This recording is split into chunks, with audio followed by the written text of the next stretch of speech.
Sabrina Carpenter Feather, we are live on the Miguel and Holly and the Hits 961 Facebook page for Queen City Confessions. If you have one, you can always anonymously let us know. Text hits and your confession to the number 96893. Here's the first one. Kid warning. Okay. Sometimes I sit in my car after work and imagine one of my team leads knocking on my window before I drive off, me rolling my window down.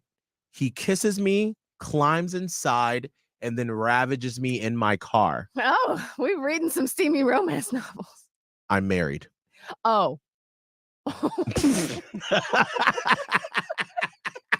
I was like, by the way, kudos for the setup and the punchline in this one. There was no edits on my end, so good job on that one. I was not prepared. I thought we were going to get into like, is it appropriate? Okay, it's not. No.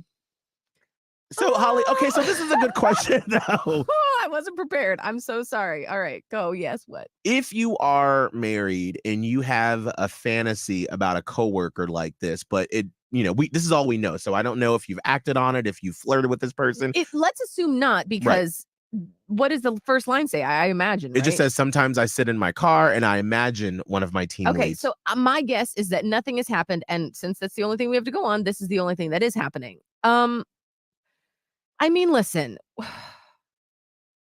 we're all human, right? Right. I think where you get into trouble is if you start losing yourself in that little fantasy and you don't anchor yourself to reality, and then you start wanting it to actually happen, because affairs typically start in the mind. They don't usually start in the physical. Right. It starts in your mind. And so if you are suddenly like detaching little by little from your spouse and you're getting more and more into this, and this feels way better to you than the real thing, that's where you get into that dopamine hit of like, oh, so it's just a little word of caution. Like, is this person doing anything wrong now? No, it's in your mind. But it could lead. It's a slippery slope. And I'll add this too. Because I'm assuming, well, like I said, with Saul, we have to go on, is if like maybe you and your husband have gotten into a rut when it comes to the bedroom, maybe because you're envisioning this sort of, steamy scene, that maybe you should try new things with your husband to sort of, do some fun, exciting things in your own, Yes. adult time life. Yes, that could be the turning point, right? So like they could go one way or the other. You could shift on the track, take these thoughts and put them on your spouse, or you're headed for disaster. I mean, I don't want to try to make it too dramatic, but it kind of is. If you've experienced this before, how did you handle that situation? Text hits in your message to 96893. Here's another Queen City confession. My husband's parents want to come and stay with us for a month after I give birth. Okay. There's nothing more I would hate in my life than this happening. Oh. I don't know how to tell them that I don't want them around that long. You got to tell your husband. Yeah. He's got to put the boundary up, because you guys are a family unit now. And like, would the help be nice? Sure. Maybe they could stay in like an Airbnb or like, because you don't want to be like, don't come at all. Right.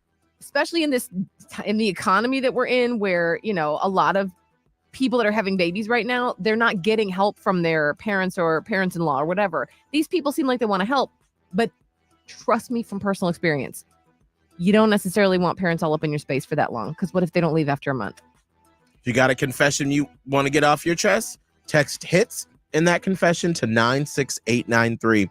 It is 7:14. I am so excited to get to more of these fun stereotypes that you live up to. I know, they're so good. Now, if you missed this last hour, we were debating this for a couple of days on if we should even do this topic.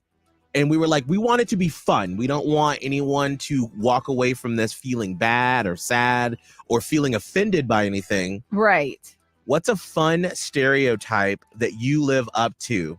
We have more coming your way in 2 songs.